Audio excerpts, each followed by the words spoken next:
This is Steve Laffey's Fixing America. And now, broadcasting live from the Fixing America Command Center in Fort Collins, Colorado, here is your host, Steve Laffey.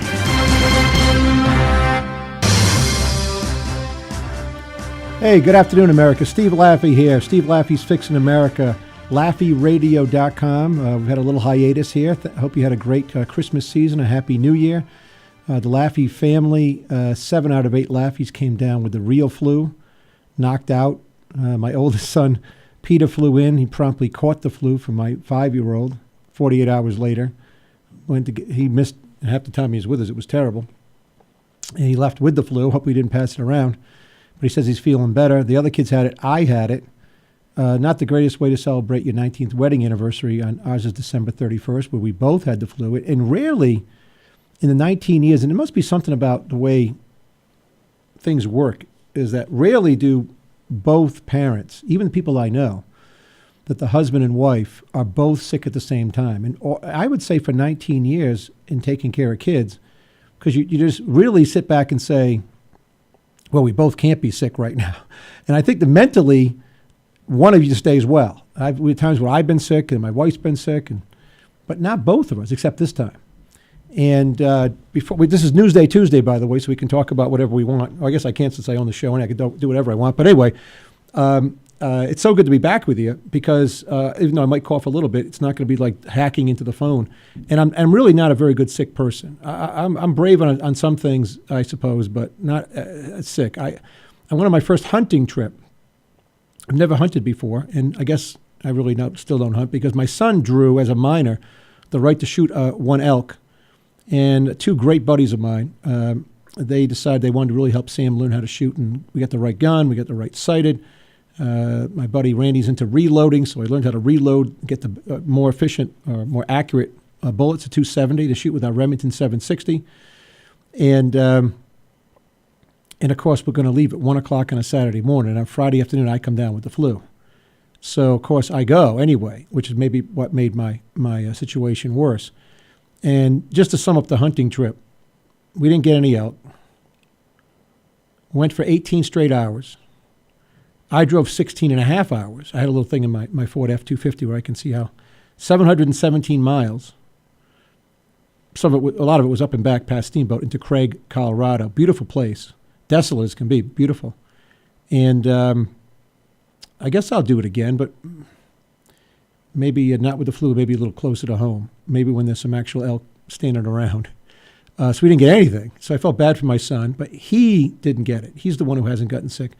And the 2 guys I was with didn't get sick. So so far, since then. It's been over a week and a half, I guess, since I went hunting. But I think I'll do birds. Maybe I'll hunt birds in a field near my house or in some land that I can hunt in. That might be better than elk. I don't know. I guess I'm not really. I mean, I liked it. I like shooting. I like the home defense stuff. I like taking the classes. I like all the stuff about it. But hunting might just be for a different mentality, a more patient mentality than what I have. Because unless they're like right there, walking around, these guys do this for days. I mean, I got friends who do this. They come back from a week-long hunt and they come back with one animal. And now that I'm thinking about that, maybe it's been a good thing that I hadn't been a hunter. My wife said she'd never marry a hunter. She was from Mississippi. And when I met her, she was living in Mississippi. And I guess that mentality of just always hunting, I'll see you, honey, I'll be back in a week, and I'll bring home the beef jerky. Maybe that is something that, she really didn't want to get involved in. And with me, she didn't, because I came back and said, honey, first of all, I came back and lied down, and I very rarely just say I'd never get out of bed. But that Sunday, I didn't get out of bed. And I watched, by the way, it's a great show? Rifleman. The Rifleman is a great show. There were these old episodes of The Rifleman that someone had saved. It's a half-hour show of a great moral guy, Chuck Connors. You should look him up. You should get the reruns and buy The Rifleman. Don't watch today's shows are terrible. But The Rifleman, this guy played professional baseball, professional basketball. He was a dad in that movie where the dog dies. What was that famous movie? The Old Yeller. I didn't know that either, which I saw when I was a kid. Everybody's crying at the drive-in back when there used to be drive-ins. But The Rifleman is a show I recommend heartily to let your kids watch, especially the kids like 12, 13, because there's always some moral thing going on there that Chuck Connors, the Rifleman, he's got this great gun. Now I know why that gun that type of gun is popular because that's what he did in the show. And the show was a very popular show. But anyway, let's get to some news. Breaking news today that I wanted to talk to you about, something that's close to my heart. And I just had boss send me this stuff. I only saw it briefly as I was working out just before the show. But there's been a massive arrest of New York cops and firefighters in a 9/11 fraud. And you might remember, 9/11, we lost 323 firemen, 23 cops dead.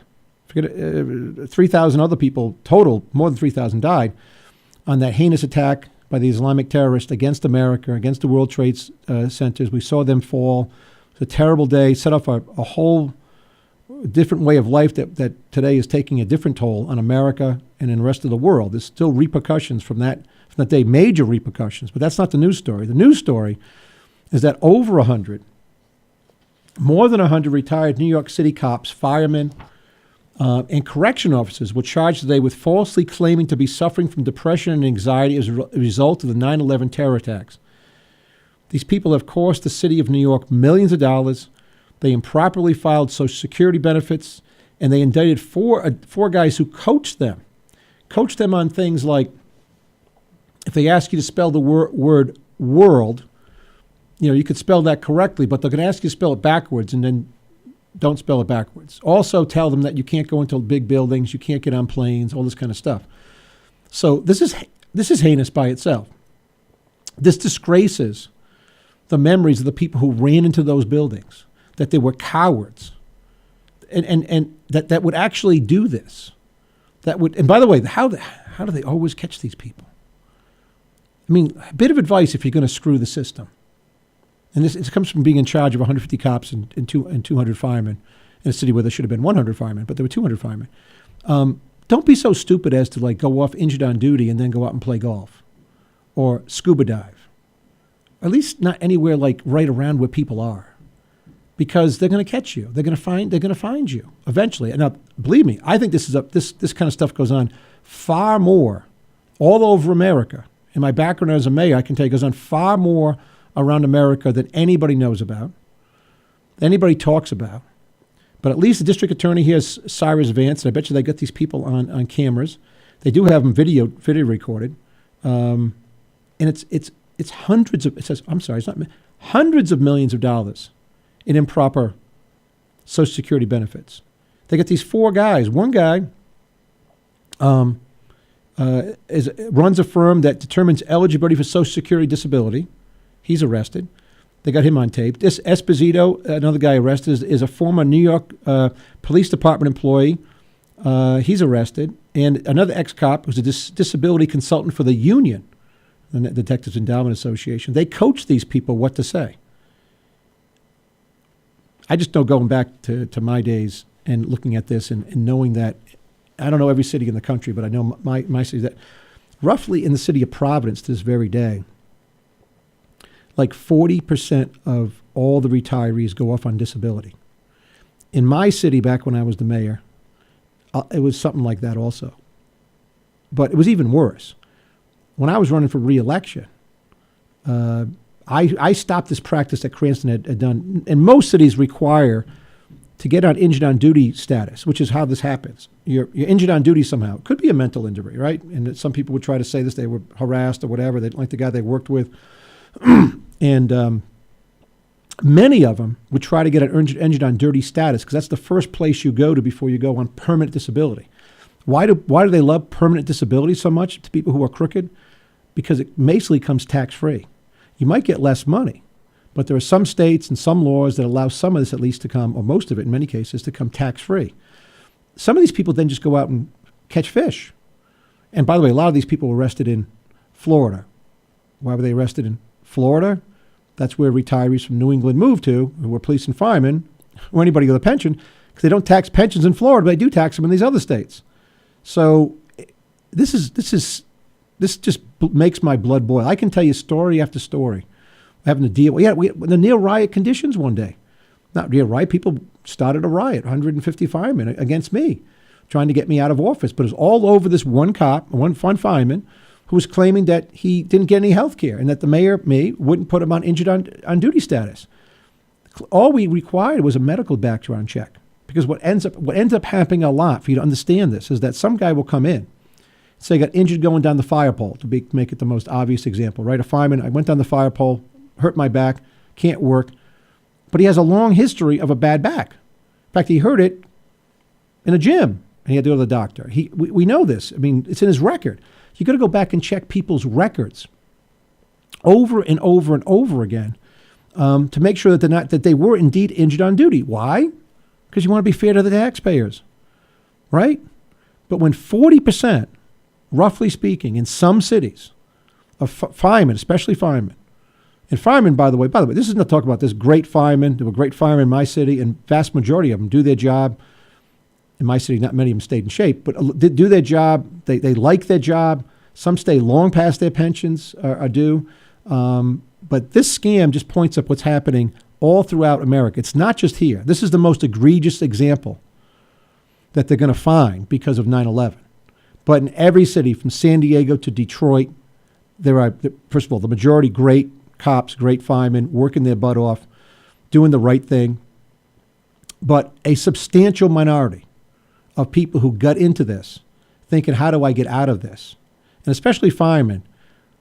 Again, not to criticize all of them, but many firemen sit around. What they do, they're different than cops. Cops are out in the field.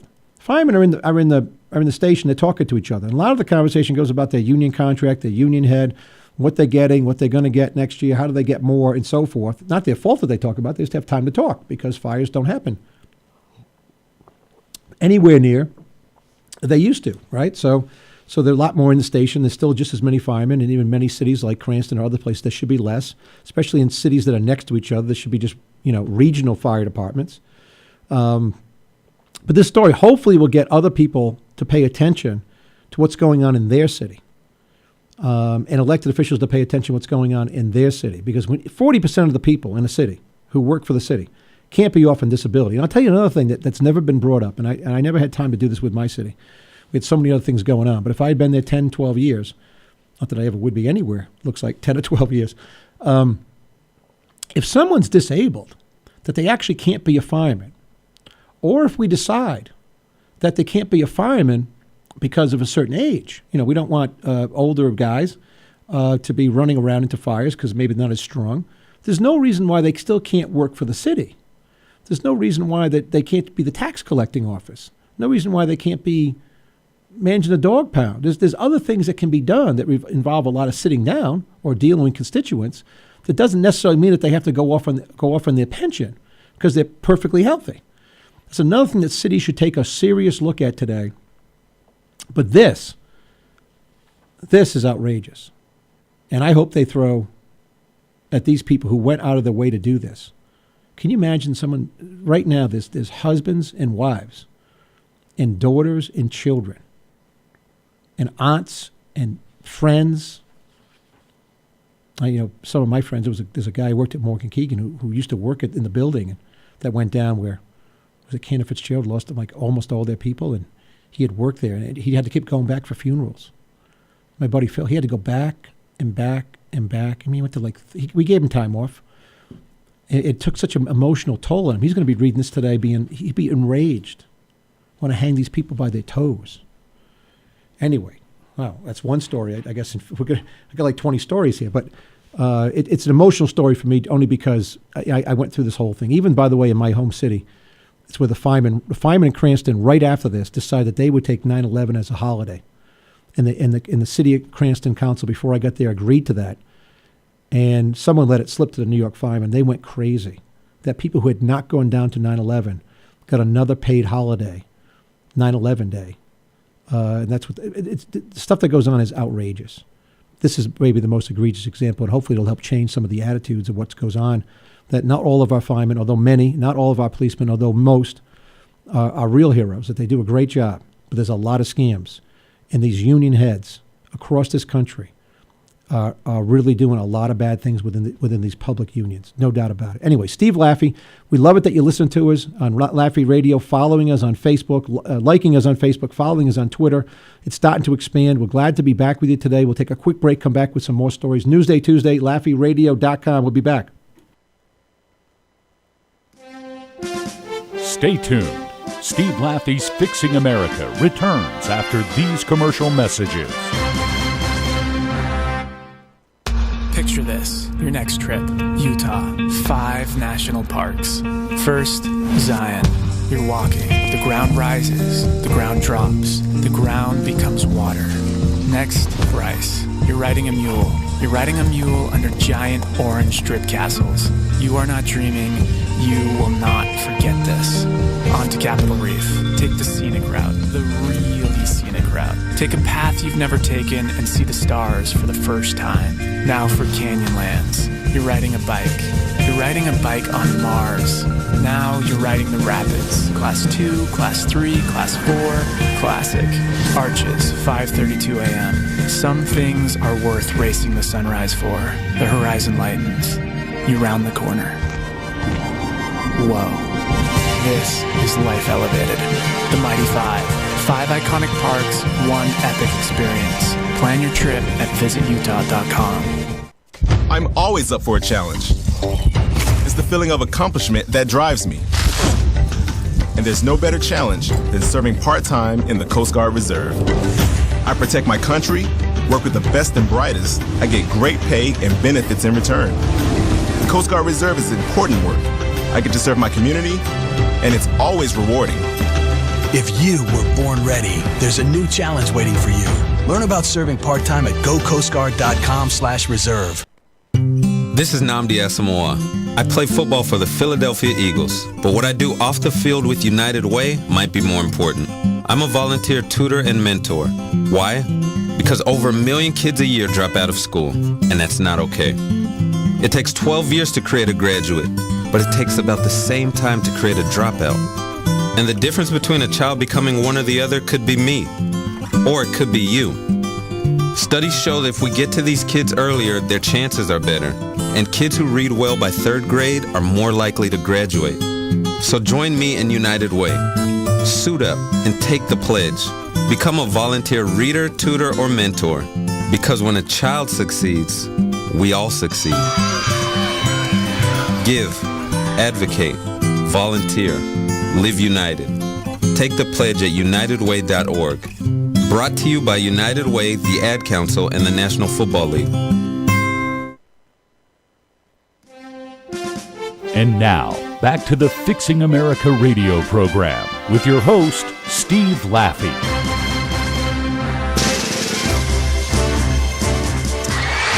Florida State University students were celebrating through the night after watching something that quarterback Jameis Winston hadn't done during this Heisman Trophy season.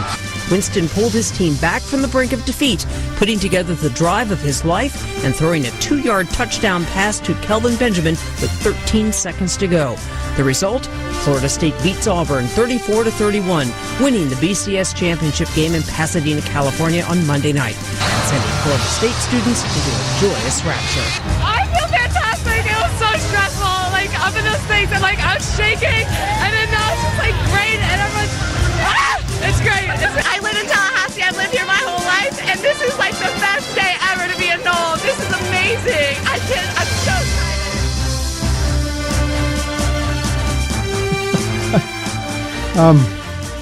Got lost in that train of thought here. Steve Laffey back. Thanks for listening. Steve Laffey's Fixing America here at LaffeyRadio.com. I know a lot of you listening in.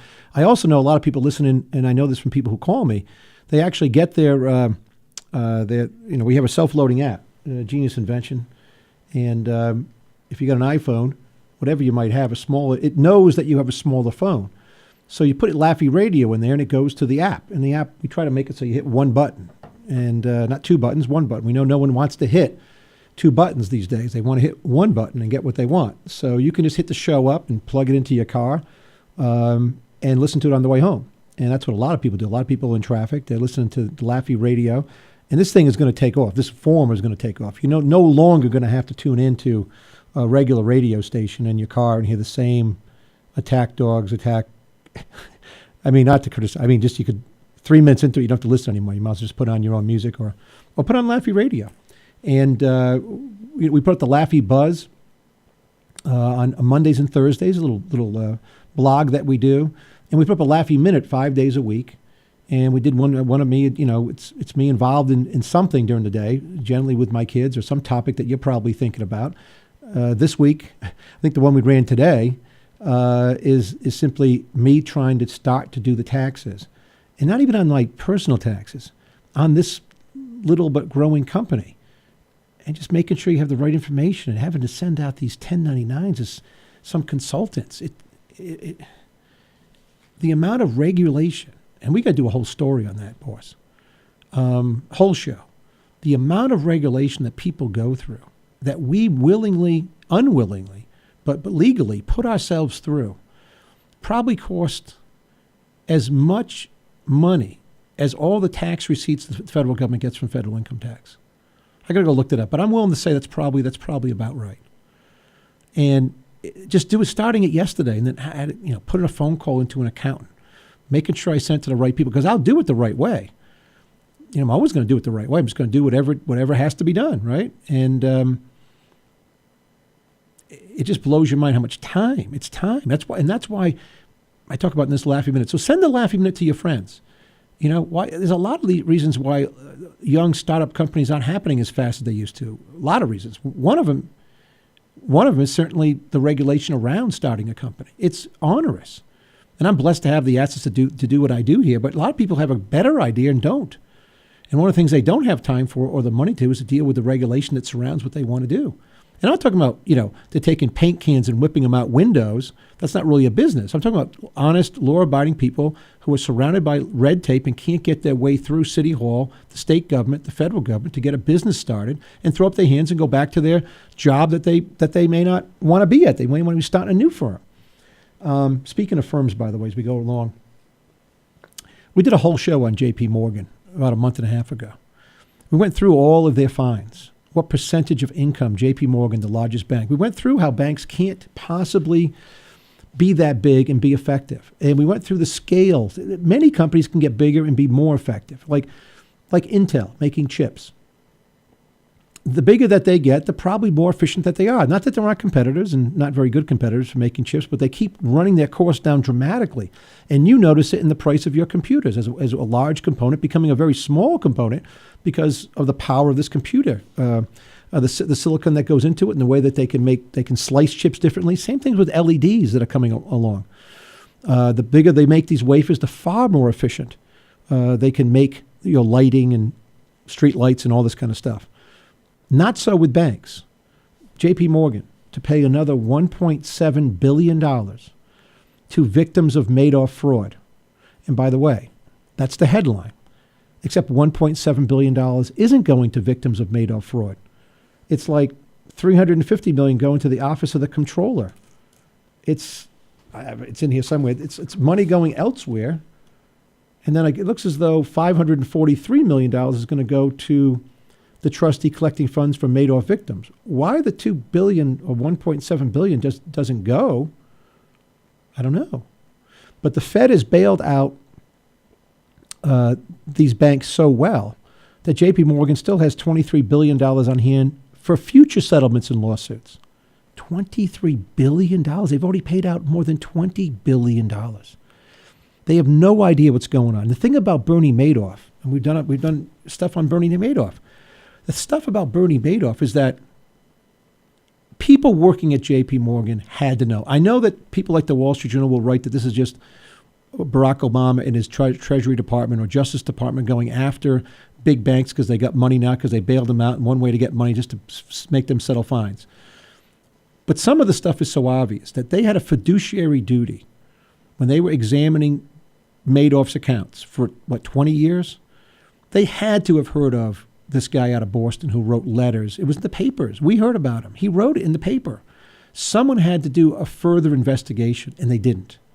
The gravy train, another thing that happens, the gravy train that happens in these big investment banking firms, when they're on the gravy train, when things are working and money's piling in, they don't ask any questions. No one thinks that they're going to get arrested. And they don't get arrested. Another part about the article, by the way, just so you all know. We've been talking about this. It looks as though, under the pact, criminal charges against the bank for violations of Bank Secrecy Act will be delayed for 2 years, pending payments to victims and changes to the anti-money laundering process.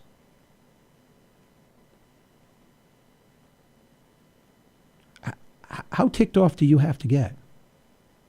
How ticked off do I have to get? When are the American people going to rise up and say no? Put people in jail. People who knowingly did this bankrupted hundreds and hundreds of people who, by the way, never should have had all their money with one firm. It's another story. It's more of a greed part. But still, someone should be going to jail for this. And all the other fraud and crimes that you, the American public, that you, the listener to the show, are suffering relatively. You may be doing fine, but relatively speaking, this is one of the reasons that we've had the slowest recovery of any recovery out of a recession. There's still 10 million jobs missing. We are going away from the rule of law. All these bailout funds went to banks and foreign banks. But here's J.P. Morgan with another disaster for the American taxpayer and for the victims. If they have to pay $1.7 billion, why wouldn't they just send the $1.7 billion to the victims so they get, it was $50 billion? They get another, 5% on the dollar? It could mean a lot to someone who had $1 million. They're going to get $50,000. Anyway, here's another news story we want to go into. We got a bunch we're going to go through. Something you need to know about. And sometimes things are so obvious. But in Chicago, they had banned, saying it was unconstitutional in the city, to transfer firearms. They shut down all the firearm stores.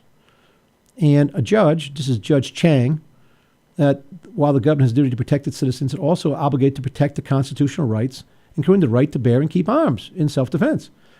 However, Chang said he would temporarily stay the effects of his ruling, meaning the ordinance can stand while the city decides whether to appeal. So he just ruled that this gun sale ban is unconstitutional. Now you think about it, and I say this, by the way, and I won't be one of these people who just right or left, who just say, oh, Chicago has the worst crime in the nation, over 400 murders. By the way, Fort Collins had one last year. I live in a city of 100,000 people. There was one murder last year. I think there was 0 the year before. There was 400 some odd murders. There's one a day in Chicago, the city proper. And it's not to say that just by allowing people to have guns in a proper way that can be regulated, so forth, that will be the panacea. There'll be no crime in Chicago. People say that. I wouldn't say that. I would simply say that, and we're going to do this a couple of times a show, it looks like. It would simply say that people should understand and take a face value look at the U.S. Constitution and its amendments every once in a while. And I suggest you do, just keep with you because they won't put it in articles. But the Second Amendment is pretty clear. A well-regulated militia being necessary to the security of a free state, comma is very important. The right of the people to keep and bear arms should not be infringed. So, of course, they can have a couple of gun stores in Chicago. They need to have regulations on some of these guns, like we do here in Colorado. We went overboard in Colorado last year, and they're overboard in many states. Some states not so much. But this ruling, at least, will start maybe Chicago on the back to some common sense, because the people who have banned all this stuff, they're keeping good-hearted citizens with the right to defend themselves. It's got to be true. And a lot of things in life are simply common sense. When you go to rural Maine, and I've been in rural Maine, I've been with my buddy Roger, and I went to college there, but you would never think. There are houses, and out in rural Colorado, but I think about rural Maine all the time because in my life, if I needed some bread, I wasn't going to break into that guy's home. Never. These people all had guns. And they knew how to use them. So you could leave your home. No one was breaking into these homes. Rarely someone would know someone wasn't home. But you're really taking your life in the line. Here we have a castle doctrine in Colorado where your right to come into my home stops. And I have the right to shoot you if you come into my home unlawfully. And it's happened. It's happened just recently down in Estes Park. Someone got drunk and went home. They got shot. They yelled and yelled, get out of the home. The lady was drunk. They shot her in the leg. She lived. But you can do that. And you should be able to do that. You should be able to defend yourself. Anyway, we'll come back from the Next break here, Laffey Radio. Take a quick break. I got to talk quickly, even faster than I normally do to get through some of these topics. Some we won't get to. But it's Newsday Tuesday, Laffey Radio. Laffey Radio on Facebook. We'll be right back. Stay tuned. Steve Laffey's Fixing America returns after these commercial messages. I am an American soldier. I'm a warrior and a member of a team. I serve the people of the United States and live the Army values. I will always place mission first. I will never accept defeat. I will never accept defeat. I will never quit. I will never leave a fallen comrade. I am disciplined. I am disciplined. Physically and mentally tough. Trained and proficient in my warrior tasks and drills. I always maintain my arms, my equipment, and myself. I am an expert and I am a professional. I stand ready to deploy, engage, and destroy the enemies of the United States of America in close combat.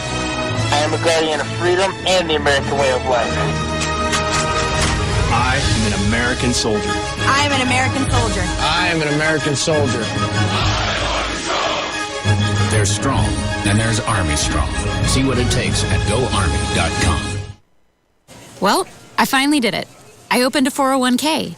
What? Why? Just wait for the inheritance. We've definitely got a rich uncle somewhere. We're one call away from the winner's circle at the Derby, dinners with multiple forks, a vacation home in the country, using summer as a verb. You don't actually think that, do you? When it comes to financial stability, don't get left behind. Get tools and tips for saving at feedthepig.org. This message brought to you by the American Institute of CPAs, the Rhode Island Society of CPAs, and the Ad Council. When I have an asthma attack, I feel scared. It's like tiny nails in the air poke my lungs. I start to cough. Sometimes my parents have to take me to the hospital. Today, 1 out of 13 children suffer from some form of asthma, accounting for nearly 1/3 of all emergency room visits. I feel like I'm choking. It's kind of like an elephant is on my chest. A little whistle sound comes out when I breathe. But while your child may suffer from asthma doesn't have to make your child suffer. There are simple ways you can prevent your child's next attack. To learn more, log on to www.noattacks.org or call your doctor, because even one attack is one too many. I feel like a fish with no water. Brought to you by the EPA, the Ad Council, and this station. And now, back to the Fixing America radio program with your host, Steve Laffey.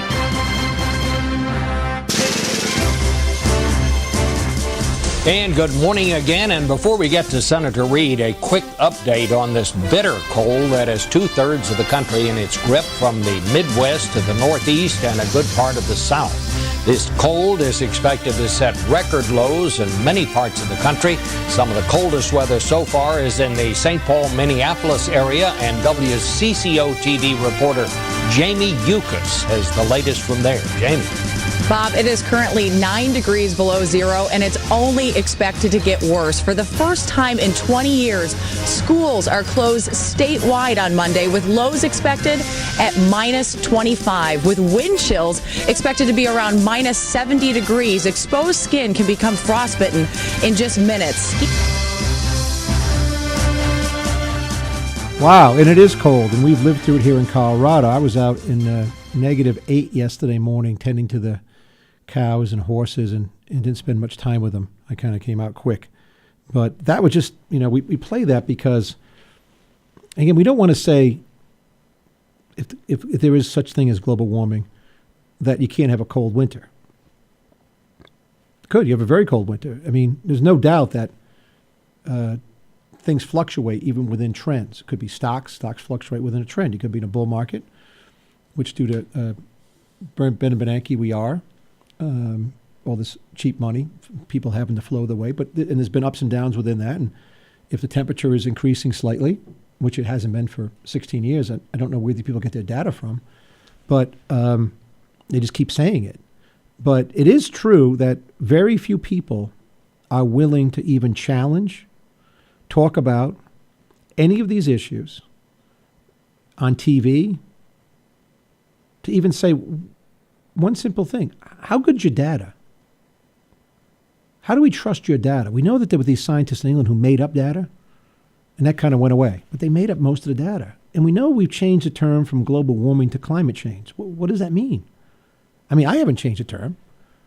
And then we see that I guess most Americans now kind of understand that there isn't the real science behind it. And I'm not even blaming the fact that people could really try. They could have been trying for years. But do we really go back like 1 billion years? And when you go to any of these I've been with my kids to all these museums. And you'll go somewhere and you'll be out, I don't know, name it. You'll be Yellowstone. And somebody will get up and say, global warming's affecting these buffalo. And then 3 sentences later, they'll literally say, my wife was aghast about this, that, 16,000 years ago, 16 million years ago, whatever they say, that the temperature got warmer then too. And you're like, well, why? If this is about man-made carbon dioxide. And granted, we're not all for pollution. We don't want to pollute. We want to pollute less and so forth. And we're finding ways to do that. Although we're killing the coal miners in Kentucky over it, over just putting them out of business, throwing people. Do they not care about the people out in Kentucky? Anyway, back to this.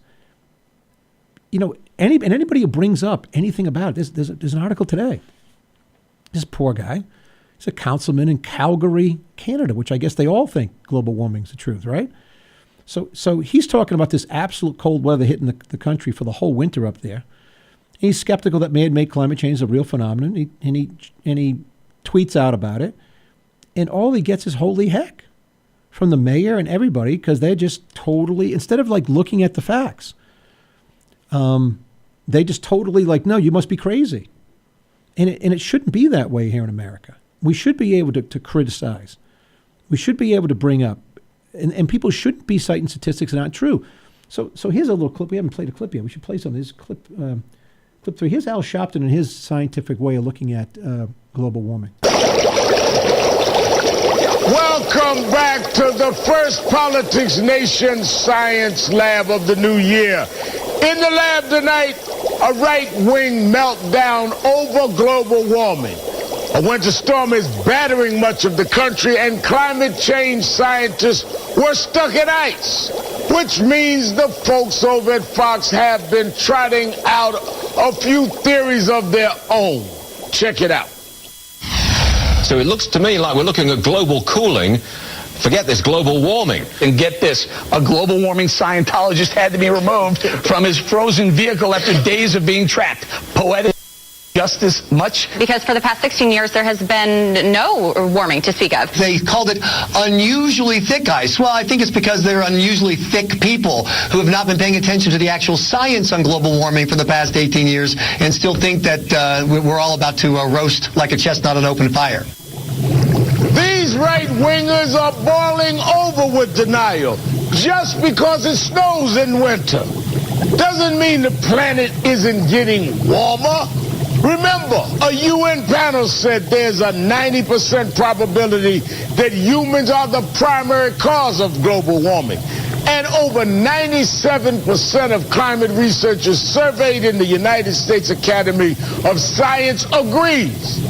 It sure doesn't take much for the folks at Fox to hit their melting point. The results of tonight's experiments are in. And we've deduced the right wing could use a new talking point. This has been a special edition of the Politics Nation Science Lab.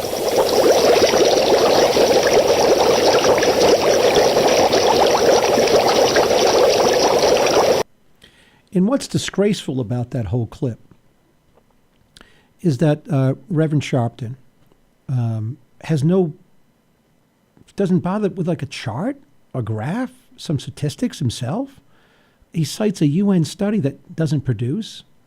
He cites at 97. I don't think, by the way, any of this is true. I mean, I don't know it to be true, but we wouldn't trust the UN on any study that they've done. It may have been the study done by the false guys in England. But why doesn't he take a serious look at it? I mean, the other people, by the way, are citing statistics that are generally true, and they're laughing and joking about it.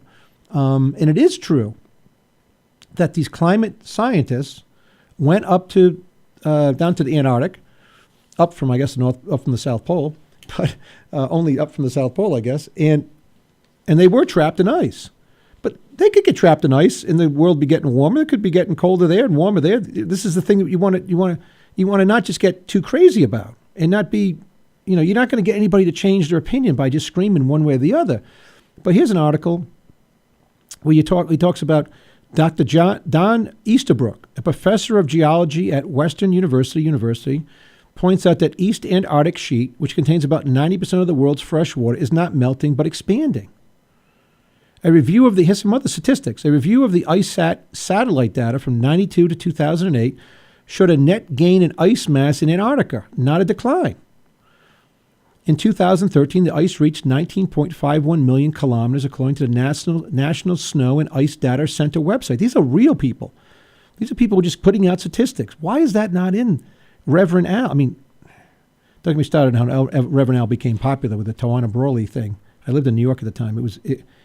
That's why you can tell the New York Times. You may disagree with the New York Times, but they still have some incredible writers that you can disagree with.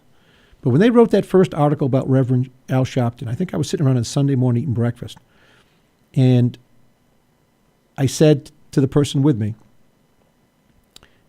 something's wrong.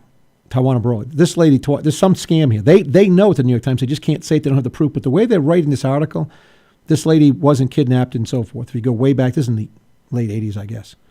But he became famous even though his first way to fame was a total misrepresentation to the American public. But that's another story. That's what goes on in America today. You don't have to be of good character. I'm not saying he's not now. He might very well be. He could be a great guy. I'd love to meet him, Lost a lot of weight. I'd like to hear about that, helping the country by losing weight. But his whole attitude, it's nothing to do with science. There's a lot of science here. And it goes on. But these people who got, and the article does make fun of it one time, it says in a statement only climate change diehards could make, the group said sea ice is disappearing due to climate change, but here the ice is building up. But it's not disappearing there.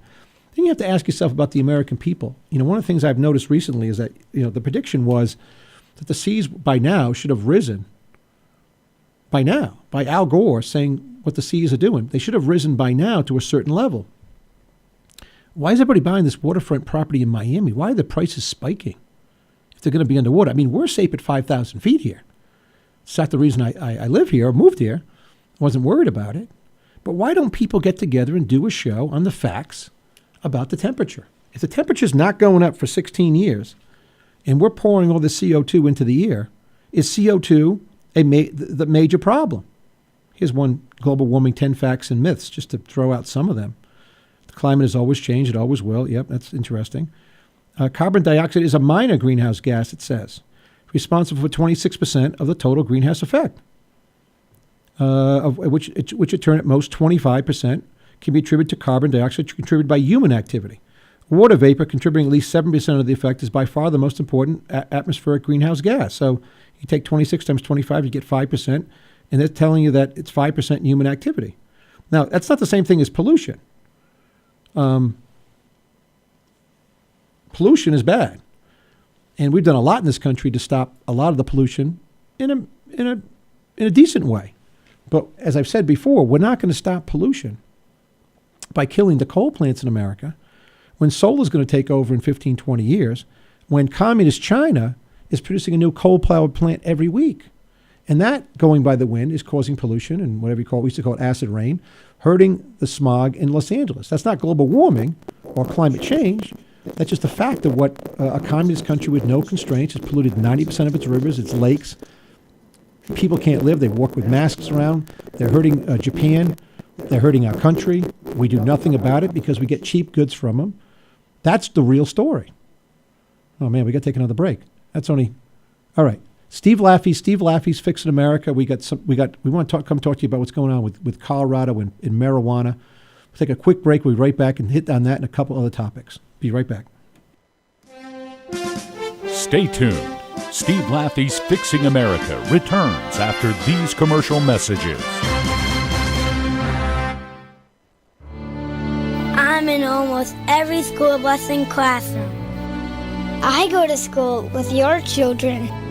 We say the Pledge of Allegiance together.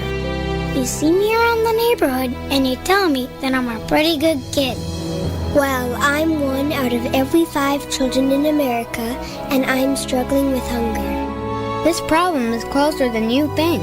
My teacher tells me we can grow up to be whatever we want. I want to grow up to be someone who doesn't go to bed hungry. There's enough food in this country to feed everybody. Please visit feedingamerica.org today and find your local food bank for ways to help. Every dollar you donate helps provide 8 meals for kids like me, quietly struggling with hunger. Together, we are Feeding America, brought to you by Feeding America and the Ad Council. Students, when I call the reason for your absences throughout the years, please exit the auditorium without your high school diploma. Too tired, family trip, sick day, starting the holidays early. Starting in the 6th grade, students who miss 18 days or more of school in a year for any reason will fall behind and risk not graduating high school. How many days of school has your child missed this year? Absences add up. Keep track at boostattendance.org. Brought to you by the U.S. Army and the Ad Council. The call to serve. It has no sound, yet I have heard it in the whispered retelling of honorable sacrifices made by those who have served before me. The call to serve has no form, yet I have clearly seen it. In the eyes of men and women infinitely more courageous and more driven than most. The call to serve has no weight, yet I have held it in my hands. I will commit to carry it close to my heart until my country is safe and the anguish of those less fortunate has been soothed. The call to serve is at once invisible and always present. And for those who choose to answer the call, for their country, for their fellow man, for themselves, it is the most powerful force on earth. America's Navy, a global force for good. And now, back to the Fixing America radio program with your host, Steve Laffey. Major lines today. For the first time, you can buy marijuana legally in parts of Colorado, purely for recreational use. Tonight, there's already talk of shortages and a different kind of after effect, new jobs. ABC's Clayton Sandell in Denver. Have your IDs ready! They lined up before dawn. We drove 17 hours to get here. Some sleeping in their cars. Well, it's a historical event. For a chance to be early through the door at one of the world's very first recreational marijuana shops. Even in Amsterdam, it's tolerated but technically illegal. 8 a.m., we're gonna do it! Scoring weed now as easy as buying coffee. Sean, your total is $59.74. Anyone over 21 can buy it, helping fuel a Colorado green rush.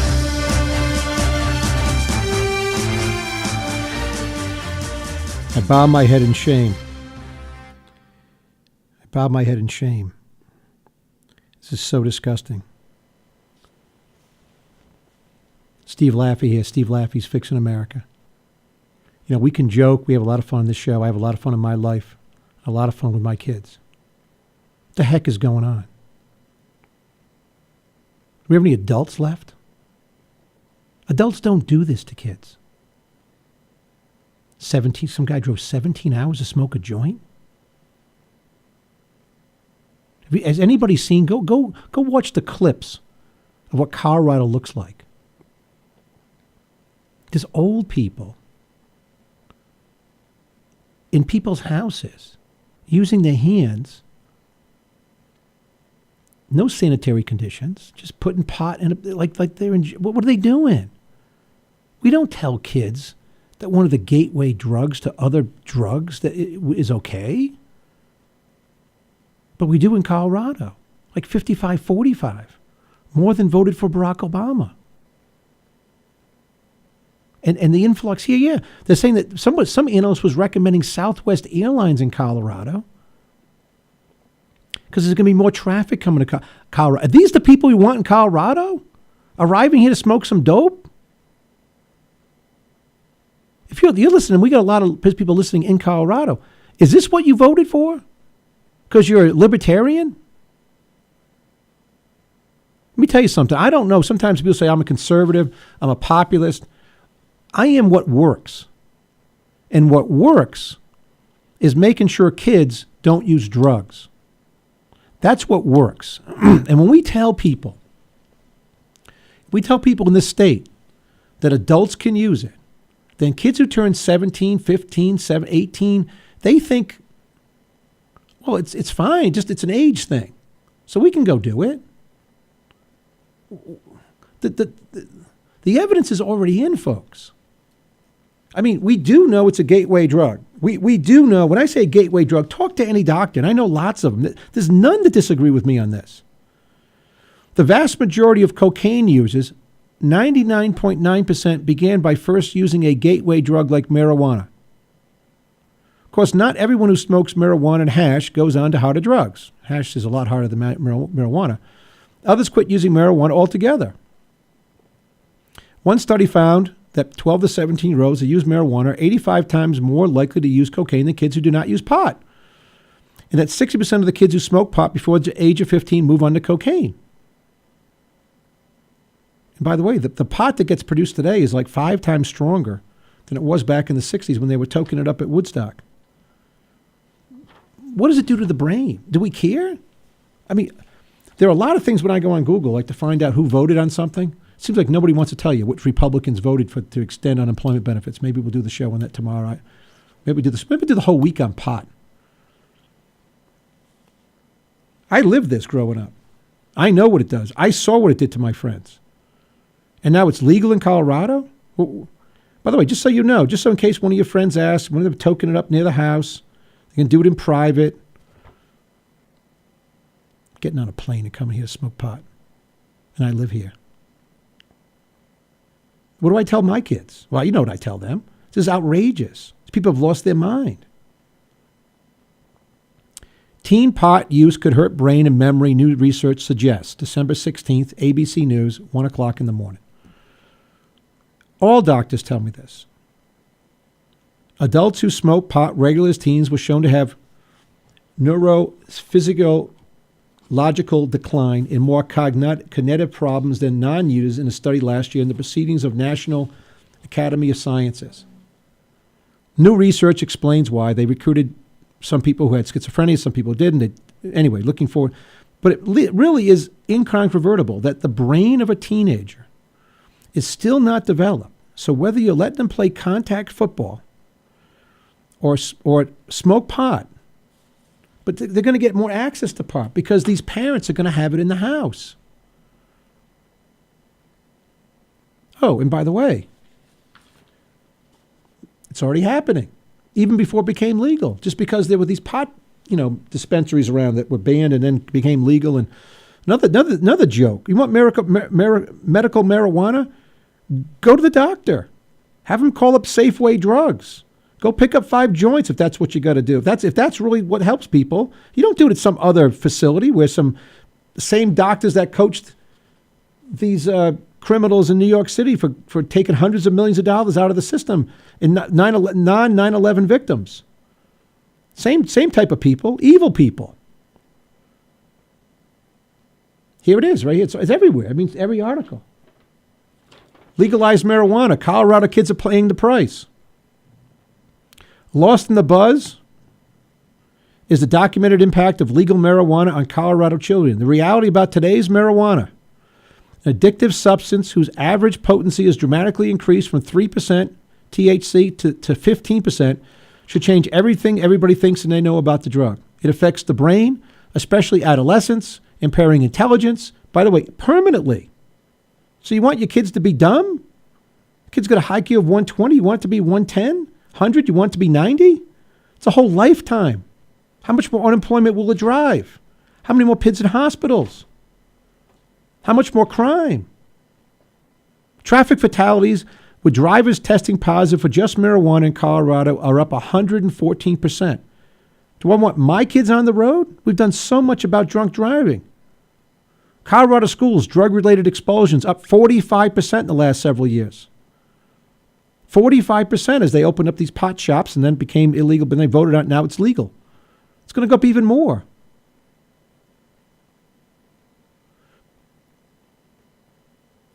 I could read you the statistics all day long.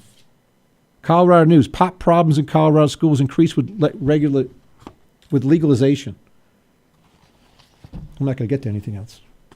2 years of work as undercover officer with a drug task force. Mike Dillon encountered plenty of drugs, but nothing has surprised him as much as what he has seen in schools lately. School resource officer in Mesa County, seeing more and more young kids bring marijuana to schools. I guess where they get it, do you think? We have middle school kids showing up with half an ounce. It's shocking to me. Kids destroying their lives. Kruger said, this is Janelle Kruger, program manager for expelled and at-risk student services for the Colorado Department of Education. So, by the way, we have a whole group of people who don't teach English. They take care of kids who are expelled. 45% increase of getting expelled now from smoking dope. It's the biggest reason why kids are getting expelled. Number one reason. So we got to have more people working there, not teaching kids algebra, and at-risk students. She says the school officials believe the jump is linked to the message that legalization, even though it's still prohibited for anyone under 21, obviously, is sending to kids that marijuana is a medicine and a safe and acceptable recreational activity. Yes, that's what we're telling them. It's also believed to be more available. Huh? Yeah, it's more available. It's legal. 22-year-old kids are buying it right now. Right now, going from store to store and selling it to teenage kids. I mean, back in the day when I looked, hopefully I don't look as old as I am now, maybe I do, but back when I was like 14, I looked about 21 to many people. So I would buy beer for the local stuff. I shouldn't have done it, didn't know anything about it, never got paid for it. I'd never had a drink myself. That's what goes on all the time.